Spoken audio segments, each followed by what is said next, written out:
The house smelled like warm milk and quiet exhaustion when Emily Carter tried to stand with her 8-month-old son balanced on her hip. Outside, the late afternoon light of New Jersey faded into a muted gold, brushing against the window the way hope brushes people who are already too tired to feel it.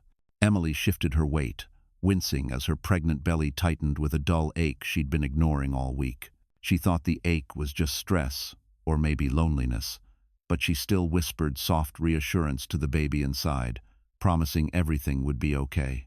She didn't know that in less than a minute, her entire world would break in half.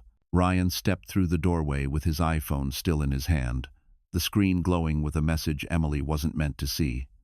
His face had that strange ice-cold calm, the kind that always came before he exploded. He didn't greet her, didn't look at the baby, didn't ask why she looked pale. He just stared at her as if she were a problem he'd been ordered to erase.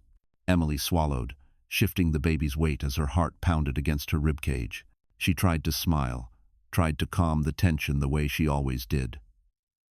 But Ryan's jaw clenched, and she knew something was terribly wrong. He tossed a stack of papers onto the couch, the pages fluttering like frightened birds. "Sign them," he muttered, voice low, as if someone else were listening. Emily blinked, trying to understand. "Ryan, what is this?" He didn't answer. Instead, his phone vibrated again, and Emily saw Sophia's name flash across the screen before he flipped it over. The baby fussed, sensing the air shift.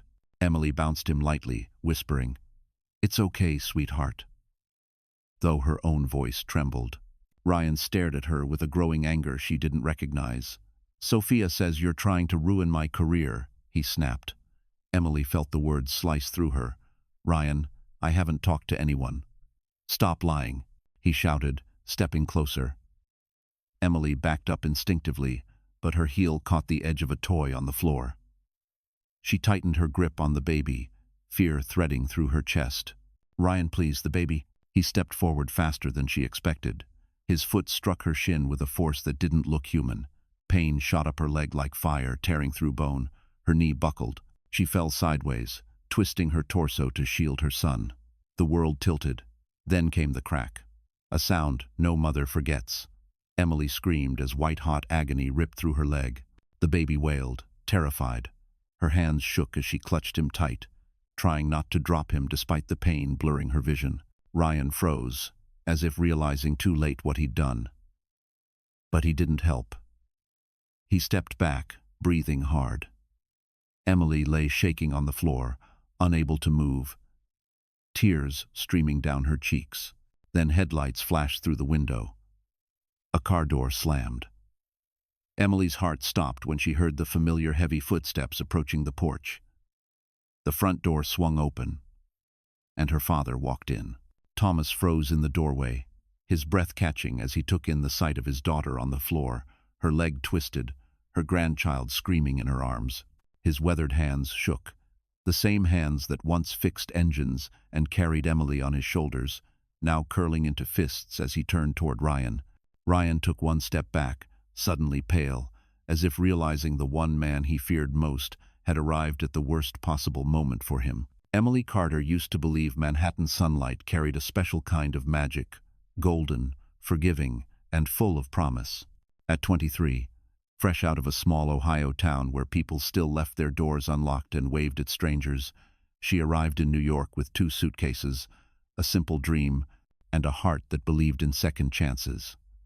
She stood on the ferry that first morning, her fingers wrapped around a cheap Starbucks cup, watching the Manhattan skyline rise like something mythical. For a moment, she felt unstoppable.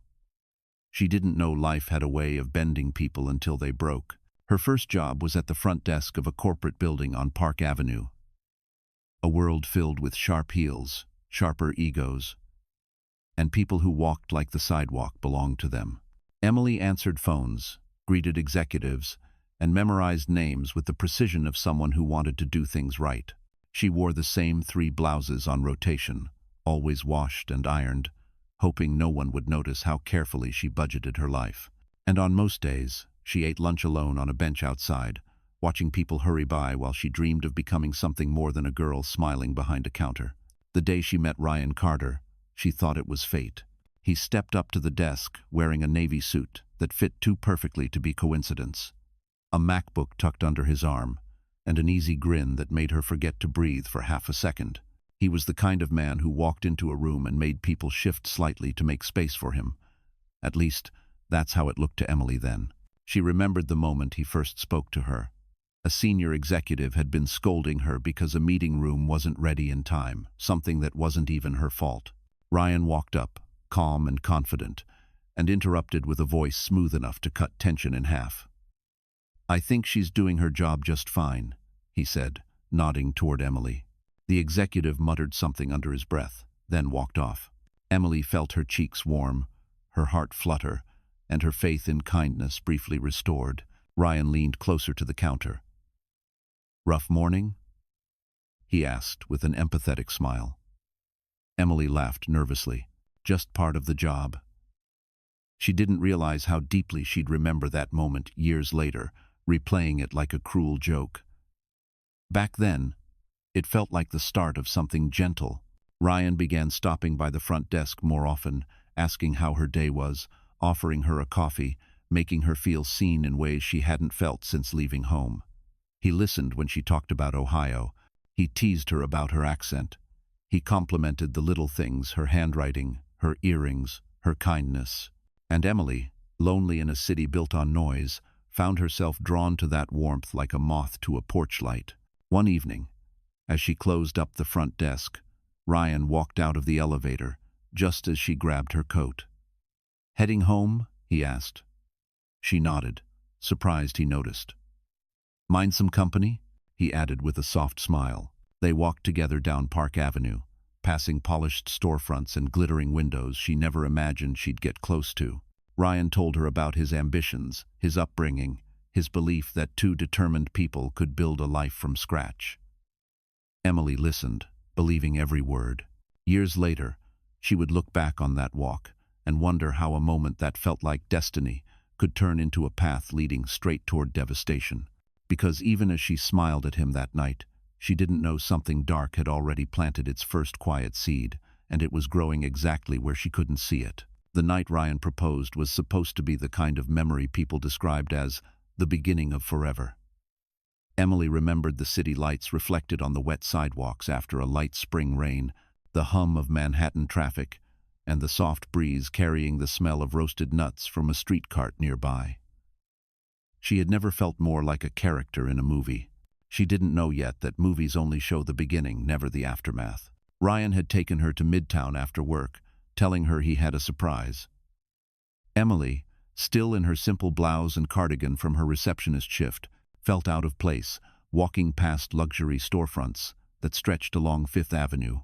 The shimmering window displays looked like worlds she wasn't meant to touch. Dior dresses, Cartier jewelry, glittering watches under perfect lighting. She tried not to stare too long, afraid someone might notice the awe on her face. But Ryan noticed. He slipped his hand into hers, squeezing gently. "You like it here," he said. She laughed, embarrassed. "It's beautiful, but people like me don't shop in places like this." Ryan stopped walking and turned to her, his expression surprisingly sincere. "Emily, you deserve places like this. You deserve more than you think." Her heart fluttered at the words. It was the first time anyone had suggested her dreams weren't too big. They wandered into a small jewelry store tucked between two towering luxury boutiques. It wasn't Tiffany, but under the bright display lights, everything sparkled just as beautifully. Ryan guided her inside as though he had rehearsed the moment. Emily blinked at the rows of rings. She wasn't sure she was even allowed to breathe near. She whispered, "Ryan, what are we doing?" He smiled, nervous and excited, which made her nervous and excited too. He stepped in front of her, took both of her hands, and knelt right there on the polished floor, where their reflections shimmered beneath them. Emily felt her breath catch. She had imagined love, imagined marriage, but never imagined anyone loving her enough to ask.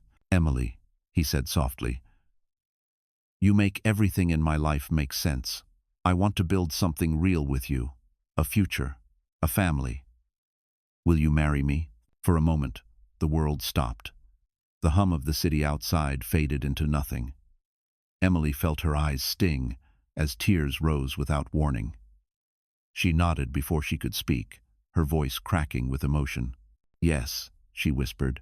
Yes, Ryan. Of course. Ryan slid a ring onto her trembling hand. It wasn't enormous or extravagant, but the way it caught the light made her feel like she was holding a piece of the Manhattan sparkle she always admired from afar. She hugged him, burying her face into his shoulder as he lifted her slightly off the ground. The store owner clapped quietly. A couple browsing in the corner smiled. Emily felt like the universe itself had paused to applaud her happiness. It took her years to admit that even in that moment, wrapped in warmth, promises, and the glow of being chosen, there was a faint ache in her chest she couldn't explain. Something small. Something she ignored. Something that whispered caution. She told herself it was just fear of change. Fear of a future too bright to be real. But her father's voice from Ohio echoed faintly in her mind. A man shows his heart early, Emmy. Pay attention to the small things. That night, she ignored the warning. She held Ryan's hand and let him lead her down Fifth Avenue, where every streetlight looked like a blessing. She didn't know that somewhere behind those same glowing windows, choices were being made. Choices that would one day twist her story into something she'd never imagined. And she had no idea the sparkle on her finger would become the first link in a chain that would change her life forever. The little house in New Jersey looked harmless from the outside white siding, a modest porch, a patch of grass Ryan swore he would get around to fixing someday. Emily thought it would be the place where their marriage bloomed, where the laughter of their future children would bounce off the walls, where Sunday mornings smelled like pancakes and peace. But almost immediately after moving in, something in the air shifted. The home that was supposed to hold their dreams slowly became a container for small hurts that grew into large ones. The first months were hopeful. Emily painted the nursery a soft beige, humming to herself while Ryan assembled the crib. They spent evenings watching old movies on their worn couch, sharing cheap takeout and brushing shoulders like a couple who believed they were building something strong. When Emily told Ryan she was pregnant, he looked shocked, but then he smiled and held her close. She let herself believe that meant everything would be okay. But cracks don't appear suddenly. They creep in quietly. It started with Ryan coming home later. At first he said traffic was bad. Then he blamed meetings, then company drinks he couldn't skip. Emily, wanting to be supportive, waited up for him, sometimes falling asleep on the couch with her phone still in her hand. Ryan would walk in after midnight, smelling faintly of cologne she didn't own, and make some comment about how messy the living room was. Emily would apologize, too tired to argue. Then came the money issue. Ryan insisted she stop working, saying it would be stressful for the baby. It sounded caring at first, but soon he started monitoring her spending, asking why she needed certain things, suggesting she was bad at budgeting. He took full control of the bank account. Emily told herself it was temporary, just until the baby arrived. But something about the way Ryan held the financial reins made her feel like a child asking for permission. The arguments followed. Not explosive ones, just sharp, cold moments that left Emily feeling smaller each time. If dinner was late, he sighed heavily. If she forgot something at the store, he muttered under his breath. She noticed he grew irritated when she asked simple questions. "Why do you always need something?" He snapped one night when she asked him to bring her water. Emily didn't recognize this version of him, but she also didn't recognize herself anymore. Her father visited once that fall. Thomas stepped into the house, looked around, and said gently, "You doing okay, Emmy?" Emily forced a smile. "Of course, Dad." But Thomas had raised her. He saw the half-finished chores, the unwashed mug on the table, the tension in Ryan's jaw. When Emily bent to pick something off the floor and winced, Thomas's eyes narrowed. "You sure you're not overdoing it?" he asked softly. Ryan answered instead, "She's fine. She just needs to stay organized." Thomas didn't like the tone, but Emily touched his arm, subtly asking him not to push. He respected her wish, though the worry never left his face. Things worsened after the baby was born. Emily barely slept, rocking the newborn at all hours. She needed help, comfort, something. But Ryan grew distant. He spent more time in Manhattan, claiming long workdays. When he was home, he seemed annoyed by the baby's cries. "I can't think in this noise," he muttered once, grabbing his coat and stepping outside. One night, Emily woke to an empty bed and Ryan's phone buzzing on the nightstand. She reached for it out of instinct, but when she saw the screen light up with a message preview, "Sophia, miss you already," her stomach dropped. She didn't open it. She didn't breathe. She simply set the phone down, her hands trembling, her heart screaming silently. She didn't know it yet, but that tiny preview was the beginning of a storm that would soon swallow everything, including the woman she used to be. The gala was supposed to be a night of celebration, a glittering event in a Manhattan hotel where Ryan's company honored rising executives. Emily had spent the entire afternoon trying to find something that still fit her post-pregnancy body, finally settling on a soft navy dress she'd worn once before she became a mother. She curled her hair in loose waves the way Ryan used to like, though he hadn't complimented her appearance in months. She told herself tonight might be different. Maybe, in a room full of success and pride, Ryan would look at her the way he did years ago. They drove into the city in tense silence. The skyline flickered through the windows like 1,000 distant promises. Emily tried to make small talk, but Ryan scrolled through his phone, the glow lighting his detached expression. When they reached the hotel entrance, golden lights, marble floors, guests stepping out of black cars dressed like they lived in magazines, Emily felt her insecurity tighten around her chest. She clutched her small purse as if it might steady her. Inside, the ballroom dazzled. Crystal chandeliers scattered soft light across the polished floor, the tables draped in white linen, champagne flutes perfectly aligned. Men in tailored suits and women in shimmering gowns floated through the room like they belonged to another species. Emily swallowed hard. Her dress suddenly felt too simple, her shoes too plain, her presence too small. She stood close to Ryan, hoping he'd take her hand. He didn't. Then she saw her. Sophia Blake moved through the crowd like she'd been choreographed. A fitted emerald dress hugged her frame, her heels clicking with sharp confidence. Her hair fell in glossy waves, and the bold red lipstick made her look like she stepped straight out of a Manhattan fashion editorial. People turned when she walked. She knew it. She liked it. Emily watched as Sophia placed a hand lightly on Ryan's arm, leaning in to say something. He didn't pull away. He didn't even look surprised.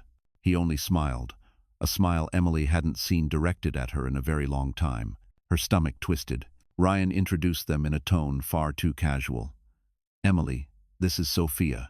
She's been helping me with some major accounts." Sophia extended her hand gracefully. "I've heard so much about you." Her voice was sweet, but her eyes flicked over Emily's dress, her tired makeup, her too tight smile. It wasn't cruelty exactly, it was worse. It was dismissal. Sophia didn't view Emily as competition. She viewed her as irrelevant. "Likewise," Emily whispered, forcing warmth she didn't feel. Throughout the night, Ryan drifted towards Sophia again and again, their heads leaning close as they discussed things Emily wasn't part of. Emily stood alone near the bar, nursing sparkling water, pretending she was just giving him space. A group of women nearby whispered about Sophia's quick rise in the company, her charm, her connections. One of them giggled, saying, "She knows how to pick the right man to impress." Emily's cheeks burned, though the comment wasn't even about her.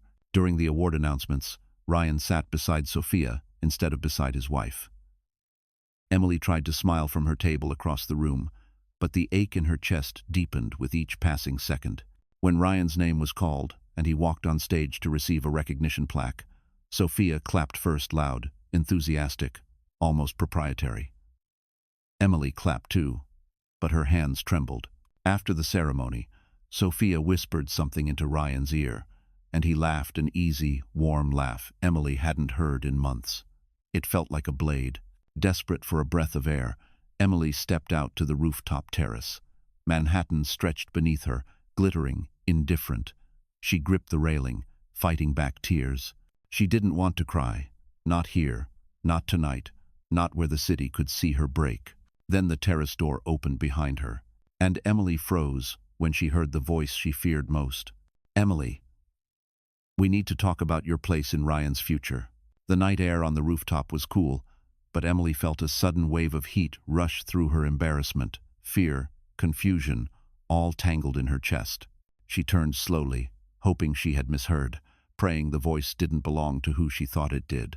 But there she was, Sophia, framed by the terrace lights, confidence dripping from every inch of her like she owned the skyline behind her. Emily swallowed hard. What did you say? Sophia stepped closer, her heels clicking softly on the concrete. She didn't raise her voice. She didn't have to. Her calmness was the worst part. I said we need to talk about your place in Ryan's future. Emily felt her stomach drop. I'm his wife, she whispered, hating how small her voice sounded. Sophia tilted her head with a smile that wasn't unkind, but wasn't kind either. It was the smile of someone who had already decided the ending. For now, she replied casually, but Ryan's moving up. He's heading toward a lifestyle that demands compatibility. Emily stared at her, stunned. Compatibility? With who? You? Sophia shrugged with a softness that felt like poison. You're a sweet girl, Emily. Really. But you're not the partner Ryan needs. You're stuck. At home. Tired. Always overwhelmed.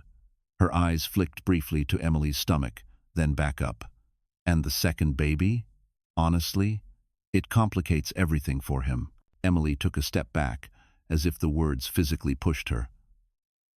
You don't know anything about our marriage. Oh, I know enough, Sophia replied with a sigh, leaning on the railing as though giving Emily advice. Ryan needs someone who can keep up, someone who can attend events, support his career, not drag him down. He tells me things, Emily. Things a man only tells a woman he trusts. The words were a slap. Emily's throat tightened. He told you that? Among other things. Sophia looked at the skyline, bored. Like how exhausted he feels at home. How suffocated. How lonely. She paused, then smiled. I help him feel understood. Emily felt her eyes sting. We have a newborn, she whispered. I barely sleep. I'm doing everything I can. I know. Sophia's tone softened, but her eyes stayed cold. But sometimes, trying your best simply isn't enough for the life he wants. A gust of wind pushed at Emily's hair. She gripped the railing to steady herself. Humiliation pooled in her chest like something toxic. Then Sophia delivered the blow. You should consider stepping back. Let Ryan breathe. Let him decide without pressure. Emily's voice cracked. You want me to leave my marriage? I want everyone to end up where they belong, Sophia said simply. And you? You're not built for this world, Emily. That's not an insult, it's just the truth. Emily turned away, blinking fast. Her vision shimmered with tears she refused to let fall. She stared at the Manhattan skyline, her chest tight with the realization that her life, her marriage, was being sized up and dismissed like an outdated accessory. She didn't speak. She couldn't. But Sophia wasn't finished. You deserve someone quieter, Sophia said soothingly. Someone simple, someone who matches your pace. She placed a manicured hand on Emily's arm. If you love Ryan, you'll let him go. It's kinder that way. Emily jerked her arm back, breath shaking. You don't get to define my worth. For the first time, Sophia's smile faltered. A flicker of irritation crossed her face before she masked it again. Emily walked past her, heart pounding, hands trembling. She didn't look back. She couldn't bear to, but as she reached the door to the ballroom, she heard Sophia call after her sweetly, almost cheerfully. Just remember, Emily, Ryan always chooses what benefits him most. Emily froze, her fingers tightening around the door handle as dread crawled up her spine, because deep down, she knew that might be true. The weeks after the gala felt like walking through a fog that kept getting heavier, thicker, harder to breathe through. Emily tried to pretend she didn't hear Sophia's voice replaying in her mind every night. You're not built for this world, Emily. She tried to pretend Ryan's sudden coldness wasn't connected, that his late nights weren't because of her. But the truth sat on her chest like a weight she couldn't push off. And just as the fear began to swallow her, life delivered something she did not expect. A second heartbeat. Emily stared at the pregnancy test in the small bathroom, hands trembling. She sat on the edge of the tub, the sound of the shower dripping from a leaky faucet echoing around her. Her first instinct was disbelief, then fear, then unexpectedly hope. Maybe this baby would ground Ryan. Maybe it would fix everything that felt broken. Maybe he'd remember the promises he once made. When she told him that evening, she stood by the kitchen counter, fingers tracing the edge of a mug, her breath trembling. Ryan didn't look up from the documents he was reviewing on his MacBook. "I'm pregnant," she said softly. For 3 long seconds, he didn't move. Then he sighed. Not with joy. Not with surprise. With annoyance. "You're kidding," he muttered, finally lifting his eyes. "Now?" "With everything going on?" Emily held her stomach protectively. "We'll manage. We always do." Ryan closed his laptop with a sharp click. "Emily, how could you let this happen?" Her throat tightened. "Ryan, it wasn't we both." He stood abruptly. "I can't deal with this right now. We're barely keeping our heads above water. I'm up for promotion. I'm trying to build something. And then this." He gestured at her stomach as if it were a problem on a spreadsheet. "This complicates everything." The harshness of the word "this" made Emily step back. "It's our child," she whispered. "Why are you talking like—" He walked past her, grabbing his coat. "I need air." And he was gone. Emily sank onto a chair, one hand on her belly, tears slipping silently down her cheeks. She didn't want her baby to feel her fear, but it was impossible to stop shaking. The next twist came 3 nights later. Ryan fell asleep on the couch, phone slipping from his hand. Emily walked over to place a blanket on him, but when she lifted the device to move it, the screen lit up with a preview. Not just a message, a video from Sophia. Emily froze. Her finger hovered, shaking. She didn't want to see. She didn't want to know. But her body moved before her mind could stop it. She tapped. The video opened. It was Sophia, laughing, holding a wine glass, sitting in the passenger seat of Ryan's car. Ryan's voice behind the camera said, "Tell me again why you'd be a better wife than her." Sophia winked at the camera, leaning back seductively. "Because I actually support you, Ryan. I'm not dragging you down." The video ended with Sophia blowing a kiss toward the phone. Emily covered her mouth as the room spun. Her heart pounded so loudly she thought the walls might hear it. She pressed her back against the wall, sliding down until she was sitting on the cold floor. Her body shook with quiet sobs, her tears dripping onto her pajamas. She felt stupid. She felt disposable. She felt like she had walked herself into a trap she never saw being built. The next morning, Ryan acted as if nothing was wrong until his phone buzzed again. When he saw Emily watching, guilt flickered across his face before hardening into irritation. "Are you checking my phone now?" he snapped. "You recorded that video," she whispered. "You let her talk about me like that." "It was a joke," he shot back. "You're overreacting like always." Emily blinked. Always, always, always. Something cracked inside her. Not loudly, not visibly, just enough for the first piece of herself to fall away. And just enough for her to realize that whatever storm was coming, she was already standing in its center. The months that followed were the kind people describe only in fragments, little flashes of exhaustion, fear, and loneliness stitched together into something that didn't resemble a life. Emily tried to survive each day like she was walking barefoot across glass, careful not to bleed too visibly. Her swollen belly ached, her back throbbed, and her 8-month-old son needed her constantly. But the emotional weight was heavier than anything physical. It lived on her shoulders, around her ribs, inside her breath. The house felt colder. Ryan's footsteps sounded sharper. Silence replaced conversation. He left early, came home late, and when he did speak, his words hit like stones thrown in her direction. Emily could feel him slipping away, piece by piece, until she wasn't sure there was anything left to hold. She tried to warm the house, lighting candles, cooking his favorite meals, placing their wedding photo back on the mantel. Sometimes she would sit beside it, tracing the edges of the frame. In that old picture, Ryan's hand held hers so tightly. His smile was soft. His eyes held affection. Emily stared at that man, wondering where he had gone and why she was the only one grieving him. Every few days, her father called from New Jersey. She kept her voice light, hiding the heaviness in her chest. "I'm fine, Dad," she'd say, forcing a smile he couldn't see. "Just tired." Thomas always paused before answering. "You can come home if you need to, Emmy." But Emily clung to hope, to promises, to the idea that the family she dreamed of could still be saved. One evening, after an especially rough day with the baby, Emily reached for the laundry basket, but her legs buckled. A sharp pain shot down her right side. She gasped, grabbing the counter for support. The baby cried from the living room, startled. Emily inhaled, exhaled, and forced herself to straighten. She pressed a hand to her side, whispering, "Please hold on, little one." She didn't want Ryan to accuse her of being dramatic again. But the worst blow came a week later. Ryan walked into the bedroom holding a stack of legal papers. "Sign these," he said flatly. Emily looked up.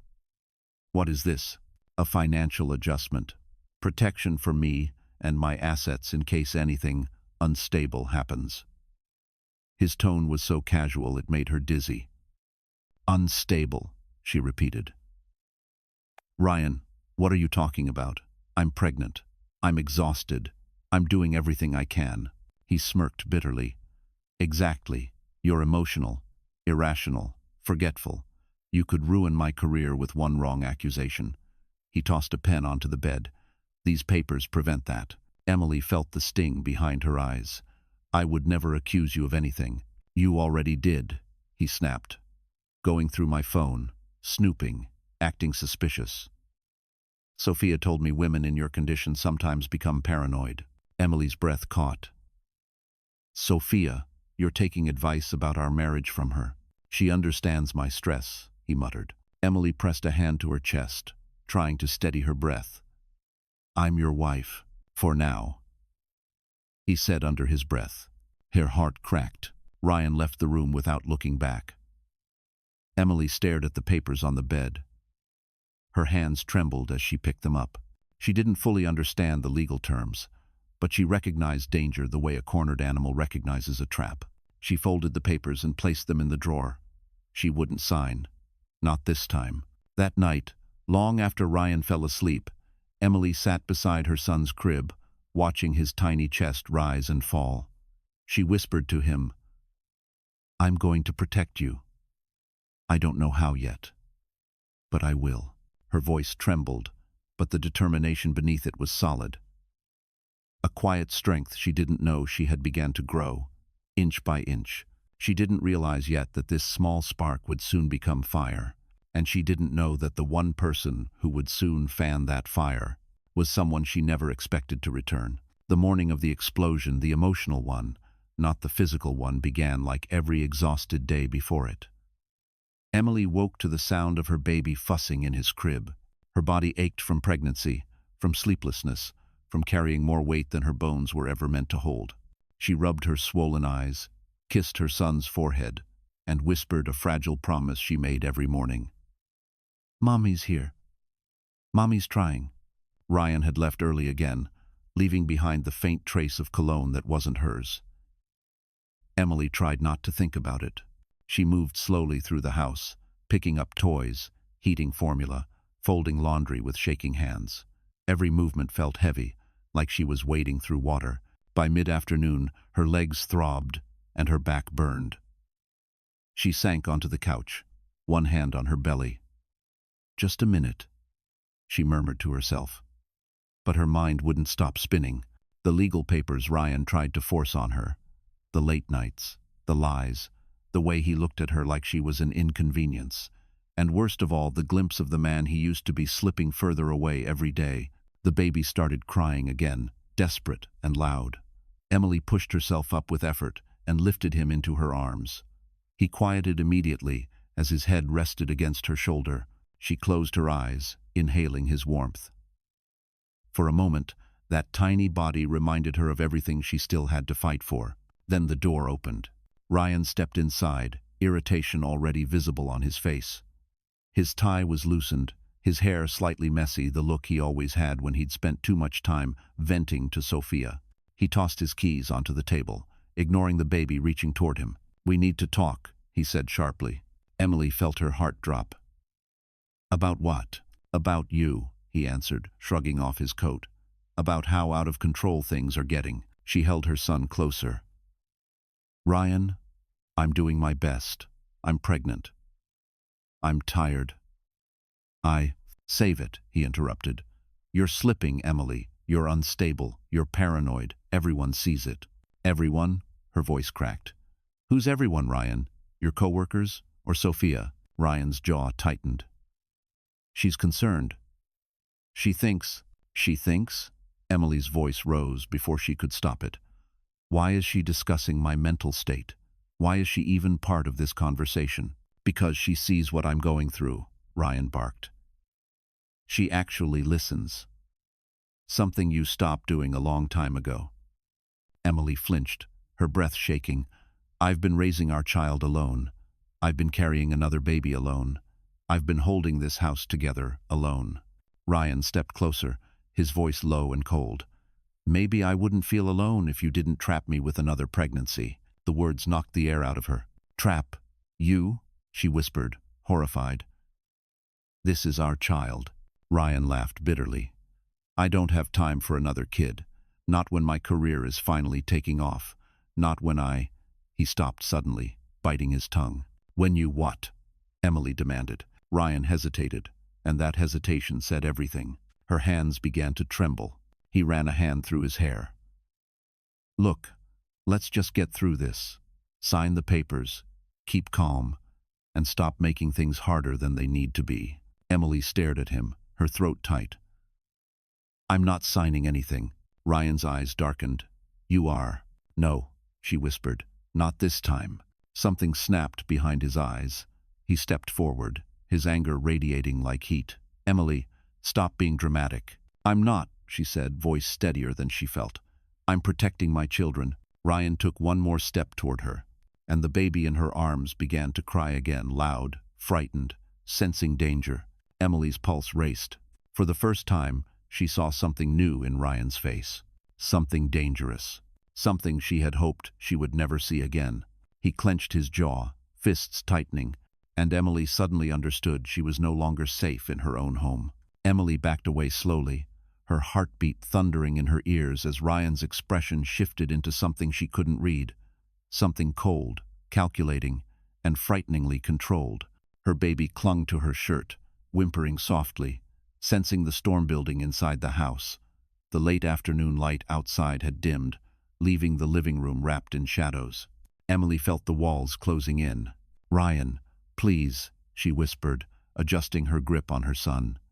"Let's just calm down. I don't want to fight." Ryan let out a bitter laugh. "Calm down? Emily, you've been impossible for months, crying, accusing me, acting like I'm some kind of monster." Her throat tightened. "I never..." "You did," he snapped. Then his jaw clenched as he stepped closer, lowering his voice. "And Sophia told me this would happen." Emily froze. "What did she tell you?" "That you'd get emotional. That you'd become unpredictable. That if I wasn't firm with you, you'd ruin everything." Emily felt the words like knives. "Firm?" she echoed. "You mean controlling? Manipulating? Threatening me?" Ryan's eyes flashed. "That's your problem. You twist everything. You always have. Sophia sees you clearly. She told me you're using the baby as leverage." Emily gasped. "Leverage? Ryan, I'm trying to keep our family together." He scoffed. "There is no family if you're dragging me into chaos. I have a future, big opportunities. Sophia understands them. She supports me. You..." His gaze swept over her tired face, her messy hair, the baby in her arms. "You're drowning. And you want to pull me down with you." Her chest tightened as tears blurred her vision. "I'm drowning because I'm carrying everything alone." Ryan stepped even closer, and suddenly Emily smelled the faint trace of Sophia's perfume on his shirt. Her stomach turned. "Sign the papers," he said slowly, deliberately. "I won't." His expression hardened into something sharp. "You will." Emily backed up until her back hit the edge of the couch. "Ryan, stop. You're scaring me." "You should be scared," he murmured. "It's the only way you'll listen." The baby began to cry harder, frightened by the rising tension. Emily rocked him instinctively, her pulse racing. "Lower your voice," she pleaded. "You're upsetting him." "He's always crying," Ryan exploded, throwing his hands up. "Sophia says." "Sophia," Emily repeated, her voice cracking, "needs to stay out of our marriage." Ryan's eyes darkened. "She's part of my life now, whether you like it or not." Something inside Emily shattered. But before she could respond, Ryan reached for the stack of papers on the table. He thrust them at her. "Sign them, or I'll take care of it another way." "What other way?" she whispered. He moved closer, too close. "I'll make sure everyone knows you're unstable. You'll lose everything, your kids, your support, your freedom. No one will believe you over me." Emily felt ice flood her veins. "You wouldn't." Ryan smiled, a slow, cruel smile she had never seen before. "I already started." A chill ran up her spine. "What does that mean?" "I've talked to people. Told them you've been acting reckless, confused, that you're overwhelmed and depressed. If this ever goes to court, they'll remember it. They'll take my side." Emily's knees weakened. "Ryan, why are you doing this?" "Because Sophia's right," he said coldly. "A man can't rise with a woman who weighs him down." Emily's breath stopped. Then something dark flickered across his face. "Now sign." "No," she whispered. Ryan stepped forward in one swift motion, and for the first time, his intention wasn't just anger, it was force. Emily clutched her baby and took a desperate step back, and her heel hit a toy on the floor. Her balance wavered. Ryan lunged forward. Emily's body twisted, the room tilting. Her ankle buckled, and in that split second, as she fought to protect the child in her arms, she saw something in Ryan's eyes she'd never forget. A decision, a choice, a line crossed. Then, his foot struck her leg with brutal force. A crack split the air. Emily screamed, collapsing as pain flooded her vision, and the world went white. Just seconds before the front door swung open, the scream that tore from Emily's throat didn't sound human. It was raw, high-pitched, ripped straight from a place inside her she never knew existed. The moment her leg hit the floor, a shock of white-hot agony shot through her entire body. She felt the bone give way, felt it snap like a branch under a heavy boot. Her vision blurred. Her breath caught. Her fingers clenched desperately around her baby, pulling him to her chest so he wouldn't fall with her. The baby wailed, terrified. Emily gasped, her voice breaking as she whispered, "It's okay. Mommy's got you. Mommy's got you."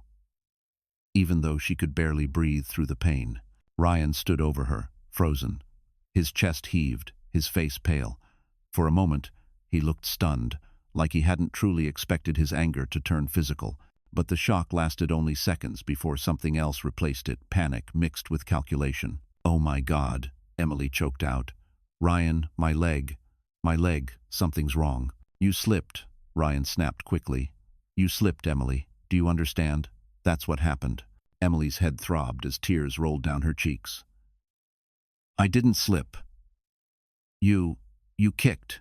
"Enough," he shouted, his voice cracking. "Stop lying. Don't start your drama.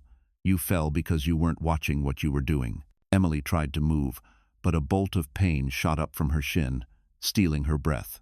She cried out, curling around her baby to shield him from her trembling body. "Please," she whispered, "call an ambulance. Ryan, please call someone." He took a shaky step back, running a trembling hand through his hair. I need to think." "Think?" Emily sobbed. "I can't move. The baby, please, Ryan, help me." But Ryan wasn't listening. His mind was spinning, fear twisting his features. He looked toward the door, toward the window, toward his phone, pacing like a man cornered by his own choices. "I can't have this come back on me," he muttered under his breath. "I can't let Sophia be right about you making trouble. I can't." Emily stared at him, horror rising in her chest. "Ryan, please. Our baby, he's scared, help us." Her voice shook so violently she barely recognized it. Ryan turned to her, eyes wild. "Just stop talking, Emily. Stop crying. I need to figure out what to say if anyone asks." A car engine rumbled outside. Emily froze. Ryan froze. Headlights swept across the living room wall, cutting through the dimness. No, no. It couldn't be, not now. Footsteps crunched on the front walkway. Heavy. Familiar. Steady. Emily's breath caught. "Dad," she whispered. Ryan's face drained of color. "No, no, no, no, he can't be here." But the steps were already on the porch. The door handle rattled once. Then the door swung open with force. Thomas Miller stepped inside, his old jacket still on, his hair windblown, his jaw tight from the long drive. He started to call out, "Emmy? You left your phone on?" But the words died on his tongue. He froze. His eyes, those steady blue eyes that had watched Emily take her first steps, landed on the sight in front of him. His daughter on the floor, her leg twisted at an unnatural angle, her face pale and wet with tears, her grandchild screaming in her arms, and Ryan standing above her like a man caught mid-crime. For a moment, the world held its breath. Thomas stared at Emily, then at her leg, then at the panic in Ryan's eyes. Slowly, terrifyingly, Thomas's expression hardened into something ancient and dangerous. His fists clenched, his jaw set. "Ryan," he said, voice low and steady. "What did you do to my daughter?" Ryan stumbled backward. It wasn't, I didn't, she fell." "Don't you lie to me," Thomas growled. His voice shook the air. "Not when I can see the truth right in front of me." Emily sobbed it. "Dad me leg, I can't." Thomas dropped to his knees beside her instantly, one hand on her shoulder, the other steadying the baby. "I'm here, Emmy. I'm right here. I've got you." Then he looked up at Ryan with a rage that could set the world on fire. And in that moment, Ryan realized exactly how big a mistake he had made. Thomas didn't waste a second. The moment he saw Emily's leg bent in a direction no human leg should ever bend, something inside him ignited an old, protective fury he hadn't felt since the day Emily came home crying in high school because a boy had shoved her. But this wasn't a teenage heartbreak. This was his daughter, pregnant, broken, terrified, curled around her baby like a wounded animal trying to protect its young. "Emmy, look at me," Thomas said softly, brushing the hair from her damp face. "Stay awake, sweetheart. I'm right here." Emily sobbed as she clutched her father's jacket with trembling fingers. "I know, honey. I know." His voice cracked. "We're getting you help right now." He grabbed his phone with shaking hands and dialed 911. Ryan watched, pacing in a tight circle, his breath shallow, his mind racing with fear, not for Emily, but for himself. "Don't," Ryan stammered. "Thomas, don't call anyone yet. We need to talk about this." Thomas turned slowly, his eyes narrowing. "You think I'm going to negotiate while my daughter's leg is snapped in half?" "No one needs to jump to conclusions," Ryan insisted, voice strained. "She slipped. I told her to be careful." "You shut your mouth," Thomas growled, pointing a trembling finger at him. Not another word. He returned his attention to the dispatcher, voice steady but urgent. "Yes, I need an ambulance immediately. My daughter's leg is severely broken. She's pregnant, and she's holding an infant. Please hurry." After giving the address, Thomas ended the call and slid the phone into his pocket. His heavy breathing filled the room. Emily whimpered, clinging to her father. "Dad, please don't leave me. I'm right here," he whispered, pressing a kiss to the top of her head. "You're safe now."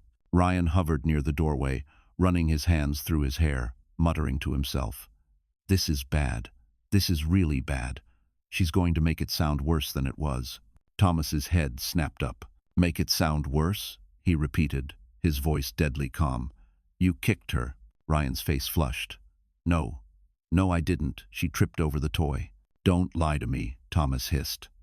"I heard enough through the door before I walked in." Ryan froze. He hadn't realized the argument had reached the front porch. He hadn't realized that Thomas, quiet, steady Thomas, had heard Emily pleading, begging, terrified. Thomas inhaled sharply, gripping Emily's hand. "Emmy, did he touch you?" Emily cried harder. Dad, I tried to protect the baby. That was enough.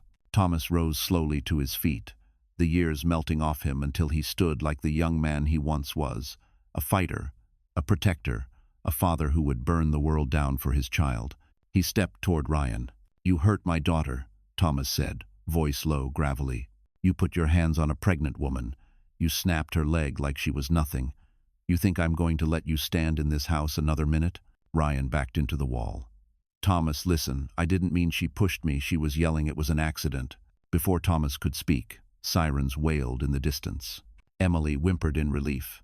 Ryan pallid. Please, Emily whispered, eyes barely open. Don't let him near me. Don't let him take the baby. Thomas knelt beside her again, voice gentle. He won't come near you, I promise. The red and blue lights flickered through the windows as paramedics rushed inside. When they saw Emily on the floor, the lead medic exhaled sharply. We need to move fast. They lifted the baby from her arms carefully. Emily cried out, panicked, until Thomas held the child against his chest and whispered, Grandpa's got you. You're safe. Paramedics stabilized Emily's leg, securing her gently onto a stretcher. She reached for her father, eyes filled with fear. Dad, please, don't let him. I won't, Thomas vowed. As they carried Emily out, Ryan tried to follow, but Thomas stepped into his path. You're not going anywhere near her, he said. Ryan swallowed. This isn't what it looks like. It looks, Thomas interrupted, like the day you ruined your own life. Ryan opened his mouth to argue, but at that exact moment, as Emily was lifted into the ambulance, the baby started crying, and the sound was so heartbreaking, so full of fear, that even the paramedics paused. Thomas turned one last time to Ryan. You did that, he said. Then the ambulance doors slammed shut, and fate slammed shut with them. The ambulance shot down the highway, sirens slicing through the cold New Jersey night. Inside, Emily lay strapped to the stretcher, her face pale, sweat-dampened hair clinging to her forehead. Every bump in the road sent fresh waves of agony up her shattered leg. She clenched her teeth so hard her jaw trembled. A paramedic hovered beside her, monitoring her vitals. Stay with us, Emily. Talk to me. How far along are you? 6 months, she gasped. Please, my baby. Make sure my baby's okay. Please. We're doing everything we can, the medic assured gently. Deep breaths. You're safe now. Safe. The word tasted foreign. Emily forced herself to focus on her breathing, but her mind kept spiraling back to the moment Ryan's foot struck her, to the look on his face, anger shifting into panic, panic shifting into calculation. That moment replayed on a loop, each time sharper, each time colder. She didn't understand how the man she once loved could become someone she didn't recognize. When they reached the hospital, the paramedics rushed her through sliding doors into the fluorescent brightness of the emergency department. Nurses swarmed around her stretcher. Someone wheeled an ultrasound machine into the room. Someone else cut open the leg of her pants to assess the injury. Through the chaos, Emily whispered to herself, Please be okay. Please be okay. A doctor with kind eyes approached. Emily, I'm Dr. Olivia Hayes. I'm your attending tonight. We're going to check both you and the baby. I need you to stay as calm as possible, all right? Emily nodded, though her chest kept tightening. Dr. Hayes gently placed the ultrasound device on her abdomen. The room went quiet. The monitor flickered. For 3 agonizing seconds, there was nothing. Then, ba-dump, ba-dump, ba-dump. A steady heartbeat filled the room. Emily let out a sob of relief so deep it shook her entire body. Thank God, thank God. Dr. Hayes squeezed her hand. The baby's heart rate is strong. That's very good news. But your leg is severely fractured. We'll need imaging to confirm the damage. Emily nodded, tears streaming. The doctor hesitated before continuing. Emily, I need to ask you something sensitive. How exactly did this happen? Emily stared at the ceiling. Her throat closed. Her heart pounded. The room seemed to shrink. She could lie. She could protect Ryan. She could protect the father of her children. She could protect the man she once believed would protect her. But then she saw her son's terrified face in her memory, heard his scream, felt the crack of her own bone again, and she saw her unborn child's heartbeat flickering on the monitor, fighting to stay alive. Her decision came like a breath of cold, clean air. "My husband kicked me," she whispered. The room froze. A nurse exchanged a look with Dr. Hayes. Another nurse quietly stepped outside, likely calling social services. Dr. Hayes kept her voice steady. "Emily, thank you for telling us the truth. I'm so sorry. You're safe here. No one will let him near you tonight." Emily began to cry harder. "He didn't used to be like this. I don't understand what happened to him." "You didn't cause this," Dr. Hayes said firmly. "People choose who they become, and he chose this." A knock came at the doorway. It was Thomas, out of breath, red-eyed, clutching Emily's baby against his shoulder. The child was crying softly, as if sensing everything. "Dad," Emily whispered. Thomas rushed to her bedside, placing the baby gently in a nurse's arms so he could take Emily's hand. "I'm here, Emmy. I'm right here," she cried into his palm. "Dad, I told them what he did." Thomas's jaw tightened with pride and pain. "Good. You did the right thing. You're not going back there. Ever." Emily squeezed his hand, her voice shaking. "What if he comes here?" "He won't," Thomas vowed. "Not after what I told the cops when I called." Emily blinked. "You called the police?" Thomas nodded, eyes burning. "And I gave them my statement." Emily's breath caught as something heavy shifted in her chest, not fear this time. Something else. Something like the beginning of power. And then Dr. Hayes stepped closer, her tone gentle but serious. "Emily," she said, "there's something you need to know about your husband. Something the police just told us." Emily's heart stopped. Dr. Hayes took a breath. "It appears this wasn't the first time someone reported him." Emily felt the world tip, and suddenly she understood the danger had been deeper than she ever imagined. Emily stared at Dr. Hayes, her heart hammering so loudly she could barely hear anything else. "What do you mean, not the first time someone reported him?" she whispered, gripping the sheets until her knuckles turned white. Dr. Hayes pulled a chair closer to the bed. Her voice stayed soft, but her expression told Emily this wasn't small news.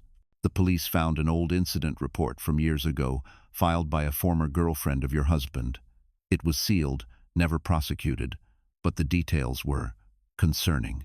Emily felt her chest constrict. "Ryan? No. He never told me, he never—" She stopped herself.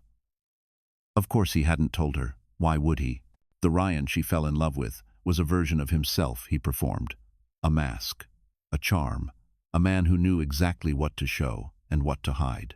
"What did it say?" she asked, barely audible. Dr. Hayes hesitated. "It mentioned intimidation, grabbing, threats." The woman eventually withdrew her complaint, likely under pressure. Pressure, manipulation, control. Exactly what he was doing to her. Emily felt her stomach twist with a sick, dawning clarity. Her father placed a reassuring hand on her shoulder. "Emmy, I'm so sorry. I should have—" His voice cracked. "I should have looked harder. I should have seen something." Emily shook her head weakly. "Dad, you didn't do anything wrong." But she couldn't stop the crashing realization that she had stepped into a pattern already carved into Ryan's life, a pattern he had hidden expertly until now. A nurse entered to bring more blankets. After she left, Thomas leaned in, his voice steady despite the emotion behind it. "Emmy, the officer I spoke with said they'll take your statement tonight. They're sending a detective to the hospital." Emily swallowed hard. "Will they arrest him?" Thomas hesitated only for a second. "If justice is real in this country, they will." Emily felt her breath catch. The idea of Ryan being in handcuffs terrified her. Not because she wanted him free, no, but because she had spent years being conditioned to believe everything was her fault. "Dad," she whispered shakily, "what if he tells everyone I slipped?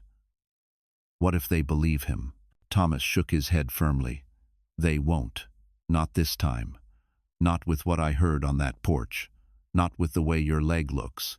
And not with what your doctor just told you." Emily looked down at her stomach, at the unborn child whose heartbeat had saved her from collapsing completely. "I have to protect them," she murmured. "Both of them." "You will," Thomas promised. And you won't do it alone. Moments later, a police officer entered, a woman with steady eyes and a calm presence. "Mrs. Carter," she began gently, "we need to take your statement. You can stop at any time. You can ask questions. We're here to help." Emily wiped her trembling hands on the blanket. "Okay," the officer nodded. "Start from the moment he began threatening you." Emily's throat tightened. Her voice shook, but she forced herself to speak. Every detail felt like tearing open a wound, but she kept going. The officer wrote quickly, pausing only to clarify timelines and phrases. When Emily described the kick, the sound, the pain, the way she twisted mid-fall to protect her baby, the officer's pen stopped for a moment. She exhaled slowly, visibly shaken. "Mrs. Carter," she said carefully, "this is serious, very serious. Based on your injuries, your pregnancy, and your testimony, this could qualify as aggravated assault." Emily felt her breath catch. "What does that mean for him?" "It means," the officer replied, her tone unwavering, "your husband could face prison time." Emily looked at her father. Thomas squeezed her hand with fierce pride. "You're doing the right thing," he whispered. But the officer wasn't finished. "There's one more thing," she said. Emily braced herself. "We also received a call from one of your neighbors, Mark Johnson. He said he has a Ring camera that may have captured audio of the incident." She paused. "He's already sending the file to us." Emily's eyes widened. "Audio?" "Yes," the officer confirmed. "And he believes it captured your screams and your husband's voice." Emily felt a trembling gasp leave her body. Proof. Real proof. Her father's eyes glistened, relief flooding his face. "Emmy, this changes everything." Emily leaned back against the pillows, her tears finally releasing with something new mixed in something warm, something strong. For the first time since the nightmare began, she felt the ground shifting beneath her feet, not collapsing, but rising, and she didn't yet know it. But this was only the beginning of her fight, and the beginning of Ryan's downfall. Back at the house, Ryan was spiraling. He paced across the living room like a man being hunted by his own shadow, every breath sharp, every thought unraveling into panic. The silence in the house felt heavier than the walls themselves. Somewhere deep in his mind, he knew everything had just changed. He had crossed a line he couldn't uncross, and with every passing minute, he realized he was no longer in control of the narrative. He grabbed his phone, scrolling furiously. Sophia. She always answered. She always had a plan, always knew how to twist a situation into something that benefited them both. He pressed call. She picked up on the third ring, sounding annoyed. "Ryan, it's late." "What now?" "Sophia," he whispered frantically. "Something happened. I need your help." "Emily, she said she's going to accuse me of assault." Sophia sighed dramatically. "I told you she'd do this. Pregnant women are unpredictable, Ryan. Emotional. She probably threw herself down or something." Ryan's voice trembled. "No, you don't understand. She's at the hospital. Her father was here. He called an ambulance." "Okay. Slow down." Sophia's voice shifted, becoming crisp, strategic. "What did you say happened?" "I told Thomas she slipped," Ryan replied quickly. "I told him she tripped over a toy." "Good. Stick to that. Say she lost her balance. You tried to help. She panicked. You panicked. People believe a calm husband over a dramatic wife." Ryan ran a hand through his hair. "But her leg, Sophia. It's bad. And she was holding the baby. I think he's okay, but—" "Ryan," Sophia snapped, "listen to me. None of that matters if you control the story." He stopped pacing. "What do I say?" "Tell the police she's been unstable," she said, her voice low, certain. "Didn't you already tell people at work she's been emotional?" "Good. Reinforce that. Say she's overwhelmed. She's having episodes. She's paranoid." Ryan swallowed. "And they'll believe me?" "They always believe the composed one," Sophia said simply. "And you'll be calm." But Ryan didn't feel calm. His hands shook as he clung to her advice. "And Ryan," Sophia added, "you need to protect us, your future. If she files something, it could ruin everything. You could lose your job. Your promotion. Ryan's eyes darted to his briefcase on the table, his Mont Blanc pen still clipped neatly inside, the corporate world he worshipped suddenly slipping like sand through his fingers. I can fix this, he muttered. I have to. That's right, Sophia replied. You have to. But Sophia had one more knife to twist. And Ryan, don't forget, if she becomes a liability, you don't owe her anything anymore. She made her choice. The call ended. Ryan's breathing steadied, but only slightly. He walked to the kitchen sink and splashed cold water on his face. He practiced his calm expression in the reflection of the dark microwave door. He rehearsed his lines like an actor preparing for a courtroom drama. She slipped. She slipped. She slipped. If he said it enough, maybe it would become true. But fate was already moving pieces he couldn't see. Across the street, the neighbor Mark Johnson had just gotten off the phone with the police. His Ring camera had recorded everything. The yelling, the thud, Emily's cries for help. Mark felt sick as he downloaded the file. He replayed it once and winced at the sound of Emily's voice cracking in terror. He whispered to himself, no one should go through that. He sent the video. Meanwhile, at the hospital, Detective Ramirez had arrived. She was reviewing Emily's statement, Thomas's statement, Dr. Hayes's notes, and then the recording Mark sent appeared on her tablet. She pressed play. The audio was grainy, but every word was clear enough. Ryan shouting, Emily pleading, the baby crying. Then, the brutal crack. Detective Ramirez closed the file with a grim finality. She stood, looked at the officer beside her, and said the words that would change everything. Get me an arrest warrant, now. Ryan had no idea justice was already on its way faster than he could lie. The knock on the door came just after midnight sharp, commanding, final. Ryan, who had been pacing the living room for nearly an hour, froze mid-step. His heart stumbled, his breath caught. For one suspended second, he considered pretending he wasn't home. But the second knock hit harder, echoing through the quiet house. Police department, a firm voice called. Open the door. Ryan felt the world tilt. His palms began to sweat. He tried to smooth his hair, straighten his shirt, force composure onto his face the way Sophia had told him. Stay calm. Stay controlled. You're the reasonable one. He repeated the mantra like a lifeline. He opened the door. 2 officers stood in the doorway, 1 male, 1 female. The woman stepped forward, badge glinting under the porch light. Ryan Carter? Yes, he whispered. Turn around and place your hands behind your back. Ryan's stomach dropped. Wait, no, hold on, there's been a misunderstanding. The female officer spoke with practiced calm. Sir, you are under arrest for aggravated assault and endangering the welfare of a child. Ryan's eyes widened. What?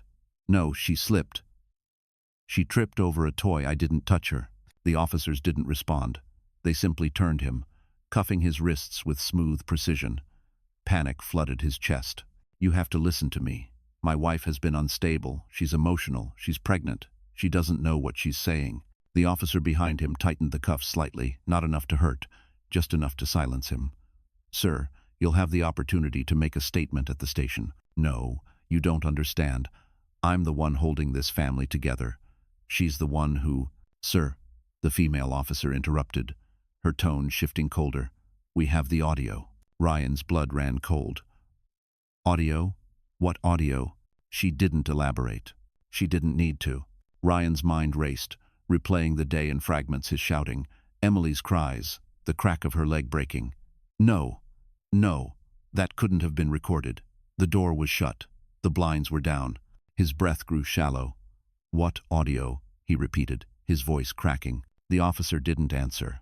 They guided him toward the police car. Neighbors watched from their windows, porch lights flickering on one by one. Ryan felt the humiliation burn through him. This is wrong, he shouted. You're treating me like a criminal. I'm a VP, my company, my future. This could ruin everything. The female officer opened the car door. You should have thought about that before harming your wife. The words hit like a slap. Ryan stumbled into the back seat, hands cuffed, reputation crumbling, future slipping through his fingers like dust. As the door shut behind him, reality finally struck him with brutal clarity. He wasn't in control anymore. At the hospital, Emily lay propped against pillows, her father asleep in the chair beside her, her baby resting in a crib nearby. The room was dim, quiet except for the steady beep of the monitor. Emily's leg was immobilized, wrapped in thick bandaging. Every movement hurt. Every emotion hurt more. Detective Ramirez stepped inside gently. "Emily." Emily blinked awake, eyes heavy. "Yes?" The detective offered a small, reassuring nod. "We arrested Ryan." Emily froze. It was as if her lungs forgot their purpose. She pressed a hand to her chest, tears welling not of sorrow, but something she didn't recognize at first. Relief. Raw, shaking relief. Is he in jail?" she whispered. "He's being processed now." "And Emily, he denied everything at first. Then he tried to blame you. But the audio from your neighbor's camera is strong. It matches your statement. It contradicts his. It shows him shouting at you, moments before the injury." Emily covered her mouth, tears streaming silently. Thomas woke at the sound, instantly gripping her hand. "Emmy? What is it?" "They arrested him," she whispered. "Dad, they actually arrested him." Thomas closed his eyes, releasing a breath he'd been holding for years. "Good," he murmured. "Good. That man will never hurt you again." Detective Ramirez leaned forward, her voice steady. "And Emily, there's something else." Emily looked up. "The district attorney has agreed to pursue full charges." Her heartbeat stuttered. "But that's not all," the detective continued. "Based on what we found tonight, and the sealed report we reopened, this case is bigger than just tonight." Emily's breath hitched. "What? What do you mean?" Detective Ramirez tightened her jaw, choosing her words carefully. "It means your husband isn't just facing charges." She paused. "He may be facing prison." And for the first time, Emily realized the universe was finally tilting back toward justice. The courthouse smelled faintly of old carpet and polished wood, the kind of scent that carried the weight of stories, ugly ones, painful ones, necessary ones. Emily sat in the waiting area outside the small domestic violence courtroom, her legs still braced, her belly round beneath her loose hospital dress, her hands trembling despite the warmth of her father's hand covering hers. Every breath felt too loud. Every sound felt too sharp. But she kept reminding herself, "You survived the worst part. Now you tell the truth." Across the hall, Ryan sat with his lawyer, an expensive man in a navy suit who looked like he billed fear by the hour. Ryan's face was pale, jaw tight, hair slightly disheveled from a night in a holding cell. For the first time in years, he didn't look powerful. He didn't look confident. He looked cornered. He still caught Emily's eye once. He looked away first. A court officer stepped out. "Case of Carter versus Carter. Parties, please come inside." Emily exhaled shakily. Thomas helped her up, careful and gentle, supporting her weight as they walked toward the courtroom door. Each step was slow, painful, symbolic. Inside, the courtroom felt intimate, almost too small for the enormity of what was about to happen. A judge with silver hair and calm eyes presided from the bench. A clerk shuffled paperwork. A stenographer adjusted her machine. A security officer stood by the wall, and Ryan's entire future hung in the air like a fragile thread. The judge looked at Emily first. "Mrs. Carter," she said gently, "please take your time. Sit when you're ready." Emily nodded and lowered herself into the witness chair, her hands gripping the wooden edges for balance.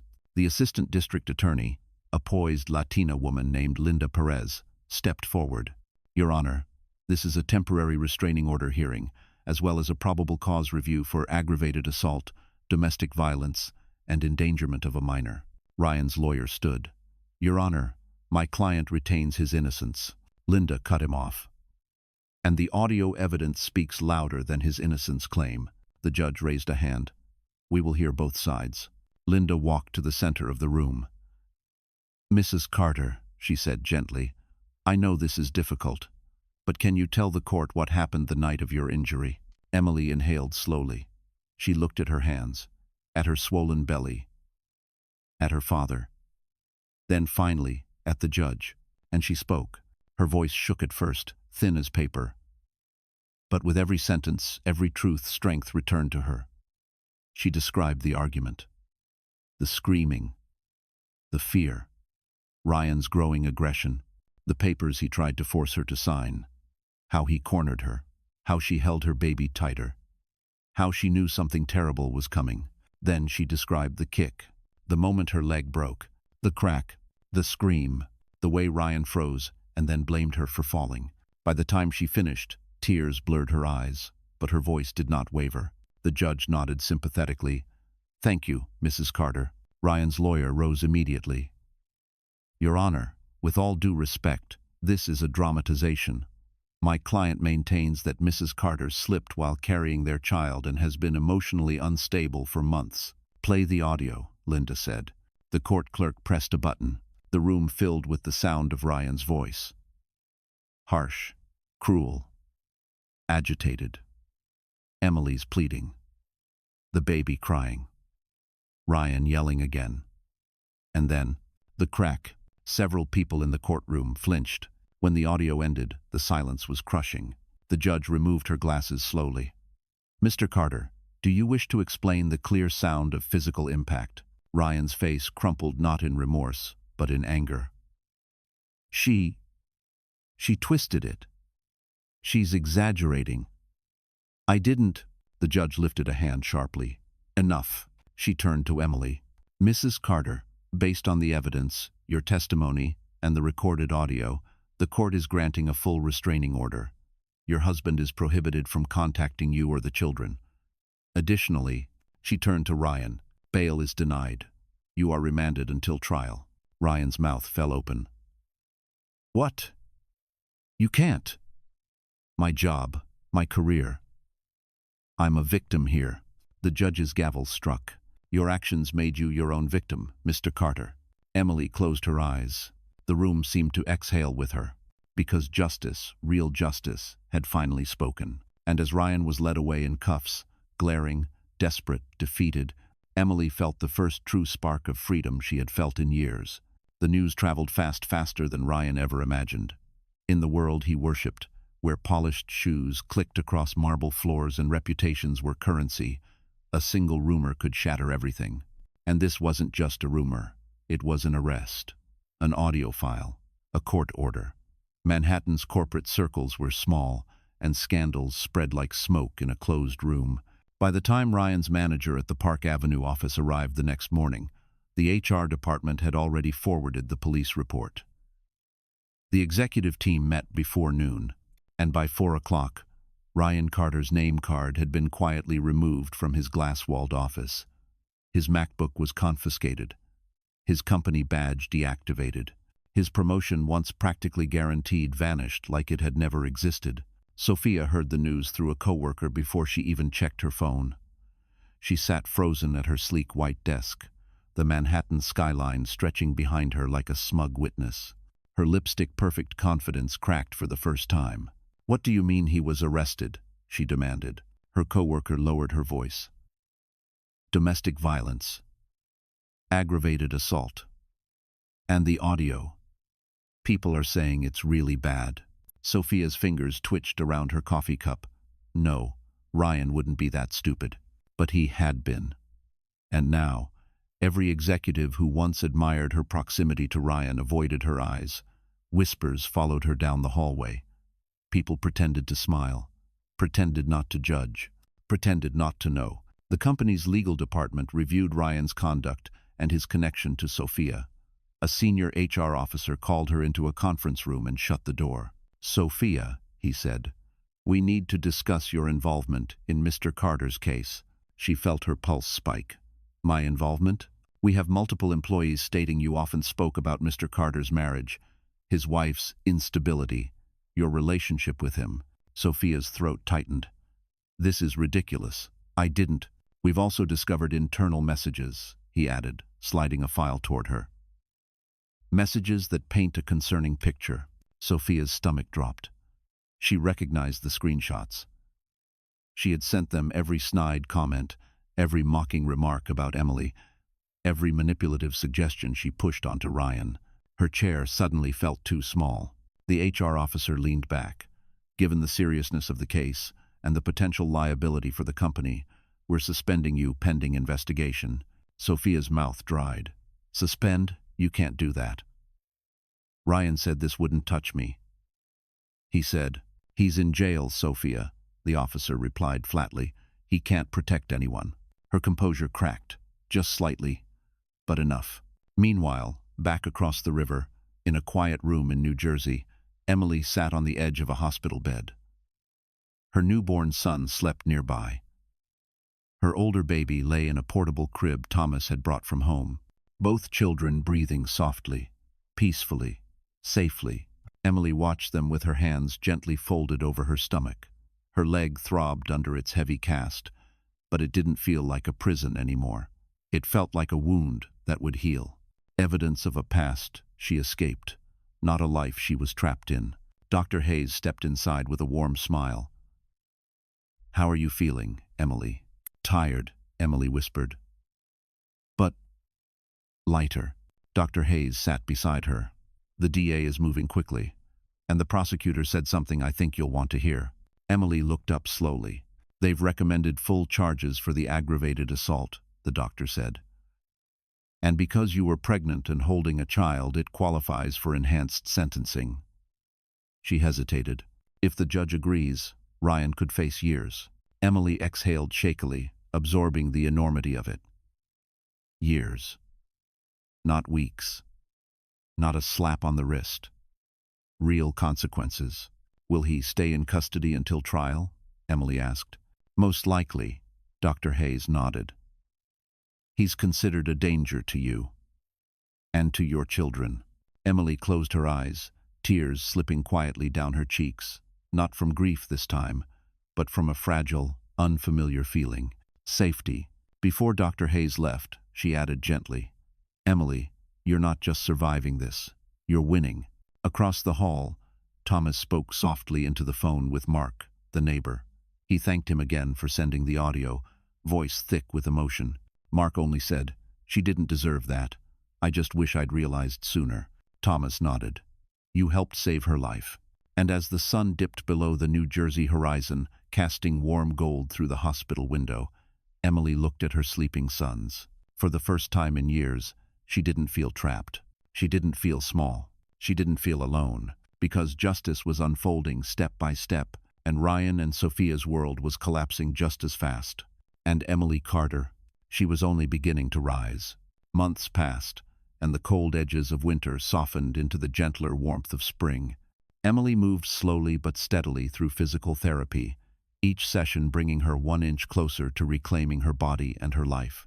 Her legs still ached in the mornings, and the scar of fear still ran deep inside her, but something new had begun to bloom beneath it. Determination. She had moved into her father's cozy New Jersey home, a place filled with the comforting smells of old wood, engine oil, and the faint scent of coffee Thomas brewed every morning. The walls felt safe. The rooms felt like a soft landing after years of falling. Her 2 sons slept peacefully together, their cribs side by side, and Emily made sure the sound they fell asleep to was her singing, not the sound of shouting walls. But healing wasn't only physical. It was emotional, mental, spiritual. Thomas noticed the way Emily stared at the window some evenings, her eyes distant. He'd place a warm cup of tea beside her and say, "One day at a time, Emmy. You're stronger than you know." And she was. Slowly, she began to believe it. At her therapist's recommendation, Emily started reading again, the way she used to when she was younger. Books arrived in Amazon boxes on her father's porch: Atomic Habits, Women Who Run with the Wolves, The Subtle Art of Not Giving a F times K. She highlighted lines that made her cry, underlined sentences that made her breathe easier, and copied paragraphs into her journal when she felt lost. She wasn't building a new life overnight. She was building it page by page. Through physical therapy, she met someone she didn't expect, Dr. Daniel Brooks, the physical therapist assigned to her recovery. He was steady-handed, soft-spoken, and impossibly patient. He never asked for details she wasn't ready to share. He never pushed more than her body could handle, and he always greeted her with the kind of warmth that made her lungs loosen. Their first interaction had been simple. "Emily?" he asked, clipboard in hand. She adjusted her crutch nervously. "That's me. I'm Daniel. We're going to get you walking strong again." He said it with such certainty that she believed him before she believed herself. Week after week, Emily returned. Through painful stretches, careful steps, and shaky breaths, Daniel remained by her side. He celebrated her smallest victories: the first time she walked without the boot, the first time she took 10 steps without wincing, the first time she trusted her leg enough to put her weight on it fully. "You're doing incredible," he told her once. Emily lowered her gaze. "I feel like I'm starting from zero." Daniel had smiled gently. "Zero is a good place to start. Zero means you get to rebuild everything the right way." Something in her chest warmed at that. But the biggest turning point came one afternoon when Emily attempted a balance exercise. She stumbled, nearly falling. Instinctively, Daniel reached out and caught her, not too hard, not too close, just enough to steady her. For a moment, she froze. No fear, no dread, no shame, just safety. She pulled back gently, her breath unsteady for a different reason. "Thank you," she whispered. Daniel nodded, his voice quiet. "You don't have to thank me for catching you." Emily felt her throat tighten. "I'm not used to anyone doing it." The look Daniel gave her then was something she couldn't decipher, part compassion, part admiration, part something new and frighteningly kind. He didn't say anything more, and she didn't ask him to. But something shifted in the air between them. A warmth she hadn't felt in years. A possibility she didn't dare speak out loud yet. A reminder that her heart was still capable of feeling something other than fear. Back at home that night, Emily held her sons close as they drifted to sleep. She stroked their hair gently, whispering promises of a peaceful life. She didn't know exactly where her future was headed, but she knew one thing with absolute certainty. She was no longer only surviving. She was beginning to hope, and hope, for the first time in a long time, didn't feel dangerous. It felt like the beginning of something she finally deserved, something she might even learn to trust. 2 years after the night that almost ended her, Emily Carter stood at the edge of Central Park with sunlight warming her face. Her 2 boys ran ahead, laughing freely in a world that finally felt safe again. Emily walked without a limp, steady and confident, each step proof of everything she survived. She worked remotely now, designing marketing layouts from her small apartment, a place paid partly by the settlement granted after the trial. Life wasn't luxurious, but it was peaceful, and peace felt richer than anything she once dreamed of. Ryan had been sentenced to several years in prison, his downfall swift and absolute after the audio evidence was played in court. Sophia tried to detach herself from him, but her messages surfaced, and she lost her job along with the polished reputation she prized. Emily didn't celebrate their ruin. She simply let the past close behind her like a heavy door finally shutting. Healing had been slow, built from therapy sessions, long talks with her father, and quiet mornings where she relearned how to breathe without fear. Most unexpectedly, healing had also come from Daniel Brooks, the patient physical therapist who walked beside her through months of recovery. He never rushed her, never pushed past what she could give, and slowly their friendship became something warm and steady. The boys adored him, climbing onto his shoulders during walks and reaching for him with the trust only children could offer. One soft evening, after the boys fell asleep, Daniel told her she deserved a life without fear, and that he hoped he could be part of it. Now, standing in the park where they first talked freely, Emily saw a small arch of flowers waiting near a clearing filled with friends and family. Daniel approached with her boys running ahead, their laughter ringing like blessings over the grass. When he reached her, he squeezed her hand and whispered that there was nothing in life he wanted more than to choose her every day. Under the arch, with sunlight warming her shoulders, Emily promised to build a new life with courage and honesty, while Daniel vowed to meet every day with patience and love. Their vows were simple, but to Emily they felt like freedom spoken aloud.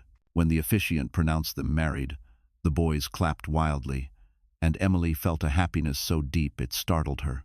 She looked at Daniel, at her father, at her sons, at the bright sky stretching above, and understood she was finally standing in a life built on respect and love.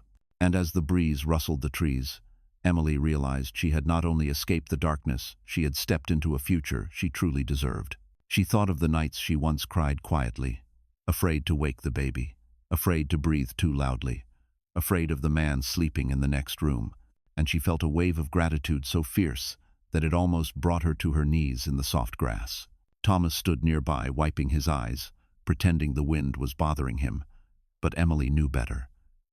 She knew he had prayed for this moment, feared for her life, and fought silently for her healing, and now he was watching his daughter step into a love that honored her. As the small gathering began to cheer, Daniel lifted the boys into his arms and spun them gently, their laughter rising into the bright afternoon, and Emily felt something settle deep within her, a certainty that the past no longer owned her, and that the future was finally hers to shape, always. So, that's how the story closes, my wonderful friends. And if you're still here, listening until this very moment, then something in Emily's journey must have touched your heart in a quiet, personal way. Maybe it reminded you of your own strength. Maybe it reminded you of someone you love. Or maybe it simply reminded you that healing is possible, even after the deepest wounds. Emily's story teaches us that no darkness is final, and no pain is permanent when we decide to rise. As Marcus Aurelius once wrote, "The impediment to action advances action. What stands in the way becomes the way." Her brokenness didn't end her. It guided her toward a life she truly deserved. And like Epictetus said, you may not control all events, but you can control how you respond to them. Emily chose courage, and courage rebuilt her world. Maybe this is your reminder too. You are allowed to walk away from what hurts you. You are allowed to rebuild. You are allowed to choose peace. If this story moved you, even a little, let's keep this space alive together.